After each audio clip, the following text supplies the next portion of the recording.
പലതരത്തിലുള്ള പുട്ടുകൾ കഴിച്ചിട്ടുള്ള നമുക്കിടയിലേക്ക് ഇതൊരു വെറൈറ്റി ഒരു ഐറ്റം തന്നെയാണ് വന്നിരിക്കുന്നത്. ഇറച്ചിപ്പുട്ടാണിത്. ചിക്കൻ വെച്ചാണ് ഇത് ഉണ്ടാക്കിയിരിക്കുന്നത്. മട്ടൻ കൊണ്ടും ഈ ബീഫ് കൊണ്ടും എല്ലാം ഉണ്ടാക്കാൻ പറ്റുന്ന ഒരു അടിപൊളി കിഡിലൊരു ഐറ്റം തന്നെയാണ്. കഴിച്ചിട്ടില്ലാത്തവർ തീർച്ചയായിട്ടും കഴിച്ച് നോക്കേണ്ട ഒരു ഐറ്റം തന്നെയാണ്. ടേസ്റ്റിൻ്റെ കാര്യത്തിൽ ഒന്നും പറയാനില്ല, നല്ല സൂപ്പർ ടേസ്റ്റ് തന്നെയാണ് കേട്ടോ.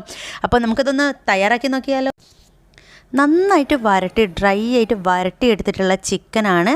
അത് നമുക്കാദ്യം റെഡിയാക്കി വെക്കണം. ആദ്യമായി പുട്ടുകണയിലേക്ക് നമ്മൾ തേങ്ങ വിതറി കൊടുക്കുക. പിന്നെ റെഡിയാക്കി വെച്ചിരിക്കുന്ന പുട്ടുപൊടിയും കൂടി ഇട്ട് കൊടുക്കുക. അതിനുശേഷം നമ്മൾ റെഡിയാക്കിയിരിക്കുന്ന ചിക്കൻ്റെ ഫില്ലിങ്ങും കൂടി ഇട്ട് കൊടുക്കണം. അതിനുശേഷം നമ്മൾ വീണ്ടും പുട്ടുപൊടി ഇട്ട് കൊടുക്കുക. എത്ര ട്രിപ്പ് നമുക്ക് ലെയറായിട്ട് വേണോ അതനുസരിച്ച് പുട്ടുപൊടി ഇടുക. ചിക്കൻ ഇട്ട് കൊടുക്കുക, പിന്നെയും പുട്ടുപൊടി ഇടുക. ലാസ്റ്റ് തരത്തിൽ നമ്മൾ തേങ്ങയും കൂടി ഇട്ട് പുട്ടുകലത്തിൽ കണ വെച്ച് നന്നായിട്ട് ആവി കൊള്ളിച്ചെടുക്കുകയാണെങ്കിൽ നമ്മളുടെ ചിക്കൻ പുട്ട് റെഡി ആയിട്ടുണ്ട് കേട്ടോ.